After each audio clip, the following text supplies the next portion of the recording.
Muy buenos días para todos, mi nombre es Felipe Osorio y hoy les voy a hablar sobre un tema fundamental en esta carrera que son las radiografías de tórax y reja costal. Vamos a ver cuáles son las proyecciones estándar y también algunas adicionales que se pueden usar dependiendo el caso clínico. Bueno, introducción. La radiografía de tórax es uno de los estudios más solicitados en el área de imágenes diagnósticas que nos permite evaluar el estado de los pulmones, el corazón, las costillas y otras estructuras del mediastino. También es muy útil para detectar patologías respiratorias, fracturas costales y evaluar la silueta cardíaca, entre otros.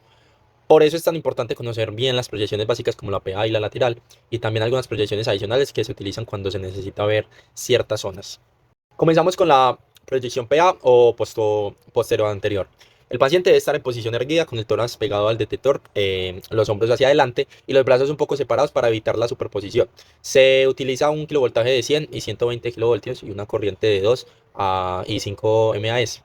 La distancia al foco detector debe ser de 180 centímetros. El rayo central debe incidir de forma perpendicular al detector centrado en la T7, que más o menos es a nivel del borde interior de las escápulas. El tamaño del chasis es de 35 por 43 centímetros. Los criterios de evaluación son que se visualiza bien las costillas, el contorno de los pulmones y que el corazón no esté magnificado y que la tráquea esté bien centrada, es decir, que la imagen esté bien alineada y diagnosticada. Seguimos con la otra, proyección lateral. La proyección lateral también es una de las más comunes. El paciente debe estar erguido al lado del detector, los brazos elevados por encima de la cabeza para que no interfieran en la imagen. Se utiliza un kilovoltaje un poco más alto, que es entre 110 y 130, y una corriente de 4 a 10 MAS. La distancia focodetector también es de 180 centímetros. El rayo central es perpendicular al detector centrado en el T7 también, igual que en la PA. El chasis también es de 35 por 43 centímetros. Creo que casi todas para esto es de 35 por 43 centímetros. En esta proyección se deben ver las costillas posteriores sin superposición.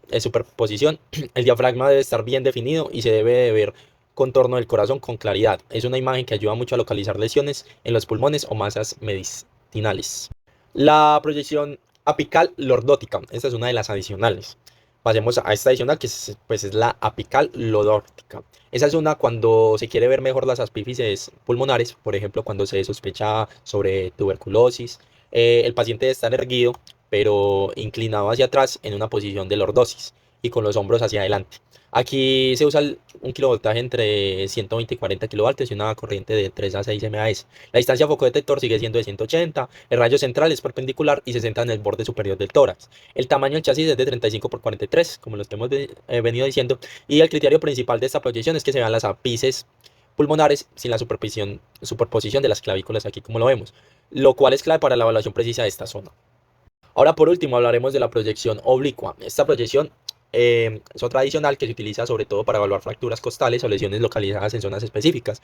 El paciente se posiciona en un ángulo de 45 grados respecto al detector. El brazo externo debe ir arriba y el interno debe descansar al lado del cuerpo. El kilovoltaje es de 120 a 140 kilovoltios y una corriente de 4 a 8 MAS. La distancia focodetector también es de 180 centímetros.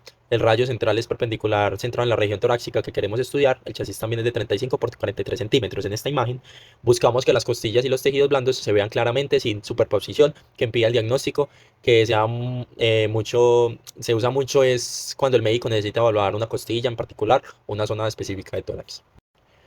Conclusión. En resumen, a ver, las proyecciones PA y la lateral son esenciales para cualquier estudio del tórax. Nos dan una visión general clara del corazón, los pulmones y la reja costal. Las proyecciones adicionales como la lordótica, la oblicua nos ayudan cuando se necesita enfocar mejor en ciertas áreas como las ápices o una posible fractura. Una buena técnica radiológica es clave para obtener estas imágenes diagnósticas y evitar repeticiones, lo cual también cuida al paciente de la exposición innecesaria. Entonces eso es todo por hoy. Muchas gracias. Hola, mi nombre es Iber López, estudiante de Radiología e Imágenes Diagnósticas en la Universidad UNAP. En este video voy a presentar la anatomía radiológica del abdomen. El abdomen es una parte del cuerpo donde se ubican órganos y estructuras como el hígado, el páncreas, el estómago, el vaso, el colon, los riñones. Eh, el abdomen está dividido en 4 cuadrantes y 9 regiones, lo que permite una localización precisa de los órganos. Entre estos cuadrantes se encuentran el epigastrio, el mesogastrio, el hipogastrio, los hipocondrios, también los flancos y las fosas ilíacas. Eh, en la imagen radiográfica se puede observar el hígado, los bordes de los riñones, el vaso, el estómago y segmentos del intestino o el colon llenos de aire. También se puede ver la columna vertebral, las últimas costillas. También se puede apreciar la pelvis, el sacro.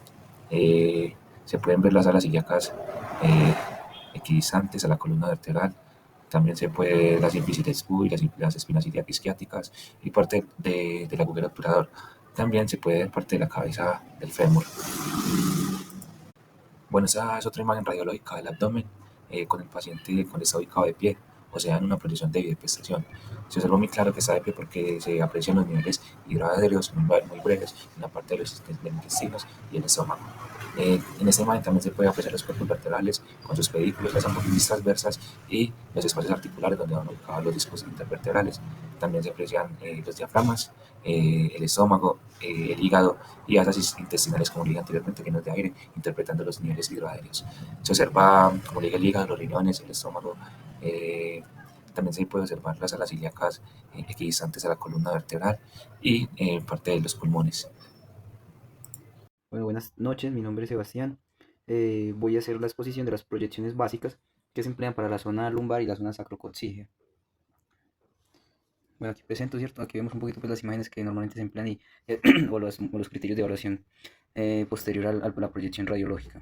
Vamos con la primera que llamamos la anteroposterior, ¿cierto? Que la persona se ubica en decúbito supino, con los brazos pueden estar normalmente a los acostados y ojalá en esta proyección cuidar la parte de las gónadas, tanto masculinas o femeninas. El kilovoltaje y el miliamperaje por segundo varía pues según la entidad pues prestadora de servicio en salud, pero pues esas son las que se tienen en planea. Normalmente el rayo tiene que incidir a nivel de L3, ¿cierto? Hay unos 3-4 centímetros por encima de lo que es la cresta ilíaca. Vamos con la imagen resultante. La imagen resultante, pues evidentemente como es una P, los rayos entran en zona anterior y se proyectan en zona posterior. Por ende aquí miramos la parte de la columna vertebral de la zona lumbar, ¿cierto? En este caso pues podríamos evidenciar lo que son los discos intervertebrales y asimismo como son los cuerpos vertebrales y las apófisis espinosas. Incluso ahí alcanzamos a evidenciar ahí cómo se enlaza la articulación sacroiliaca, ¿cierto? Esa es una radiografía lateral. Normalmente siempre se emplean cepas radiológicas, los que son las proyecciones anteroposteriores y las laterales. Las laterales igual unos 3 a 5 centímetros por encima de la cresta ilíaca, incidiendo entre L3, ¿cierto? Un rayo que tiene que ir perpendicular, ¿sí? Y miraríamos en esta la imagen pues lateral que se evidencia, ¿cierto? Que ya sería las apófisis un poquito más visual, se ve un poquito más nítido. Los discos intervertebrales se ven un poco más y ahí se ven como un poquito las láminas y los pedículos que vienen a ser pues partes de las vértebras y lo que vienen a ser las articulaciones iguapoficiarias, ¿cierto? Y articulaciones intervertebrales. Incluso más arriba se alcanza a visualizar un poco como lo que son órganos como el diafragma. Y la parte pues ahí más anterior que es la parte pues como del abdomen, ¿cierto? Y aquí la zona de la espalda. Incluso aquí se alcanza a ver las apófisis espinosas aquí como la sombrita, ¿cierto? Otra imagen que se emplea es la L5S1, que viene a ser el enlace pues de los rayos X cuando inciden en el enlace articular de la zona lumbar con la zona sacra. Normalmente aquí se suelen evidenciar muchas alteraciones como hernias discales o protrusiones discales, incluso empiezan a haber los procesos de degeneración por artrosis en adultos mayores. El rayo tiene que incidir ahí, lo normal es que incida 5 centímetros posterior a las espinas ilíacas, ¿cierto? Y 4 centímetros por debajo de las espinas ilíacas. Y aquí miramos la imagen resultante, que es pues, la que sería la parte pues, del sacro y un poquito la zona lumbar, y ahí más al final vemos la zona coccígea. Y ya terminamos con un oblicuo, ¿cierto? Un oblicuo posterior de tanto de lo que sería pues de la pierna elevada o ya cambiando de posición, ¿sí? Que esta sería la imagen resultante. Y pues hasta aquí mis aportes, igual solo iba a ser dos. Muchas gracias. Hola, mi nombre es Janet y vamos a hablar sobre las proyecciones de columna dorsal y un poco sobre el test de escoliosis. En la proyección de la columna dorsal vamos a tener una proyección AP, en la cual vamos a emplear un buki de mesa con un chasis de 35 por 43 en una orientación longitudinal. El paciente lo vamos a ubicar en decúbito supino y con la columna alineada y centrada en la mesa, en la línea media de la mesa. La cadera y las rodillas van a ir flexionadas para disminuir la curvatura lordótica. La distancia del foco de receptor de imagen va a ser de 1 metro. El rayo central va a ir en la vértebra dorsal 7.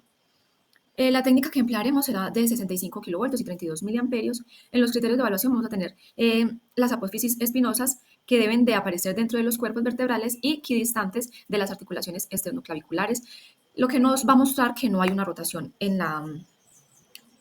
del cuerpo. En la proyección lateral de la columna dorsal también la vamos a utilizar con un buki de mesa.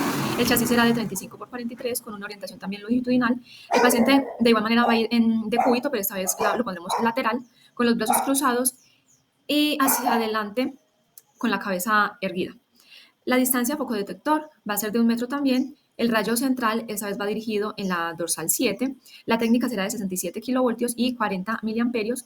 En los criterios de evaluación Debemos de visualizar la totalidad de las vértebras dorsales, los espacios intervertebrales deben de estar abiertos, los cuerpos vertebrales no pueden tener una rotación y los bordes posteriores van a estar superpuestos. La otra proyección que tenemos va a ser la proyección oblicua, la cual también vamos a emplear un buque de mesa. El chasis lo vamos a tener de 30 por 40 con una orientación también longitudinal. El paciente lo vamos a tener en decúbito supino, con una angulación de 20 a 40 grados hacia la columna sobre la lateral. El brazo que tenemos más cercano a la mesa lo vamos a situar debajo de la cabeza, mientras que el otro lo vamos a poner por detrás y sujetado a la cadera. El rayo central va a ir dirigido a la dorsal 7. La técnica que se empleará será de 68 kilovoltios y 40 miliamperios. En los criterios de evaluación tenemos los espacios intervertebrales abiertos, las apófisis espinosas deben de estar visibles y las crestas del ileón deben de estar superpuestas. La escoliosis es una desviación que presenta la columna. Para la evaluación de la escoliosis se va a realizar una proyección antero-posterior con el paciente en bipedestación. Las rodillas van a estar extendidas y los pies separados a nivel de los hombros. La radiografía nos permite determinar la gravedad de la curvatura presente en la columna. Para determinar la escoliosis vamos a tener se mide la angulación que existe entre la vértebra distal y la vértebra proximal. Es necesario que se vean las crestas ilíacas, en especial cuando se trata de un paciente adolescente, puesto que es necesario ver la maduración ósea. Muchas gracias.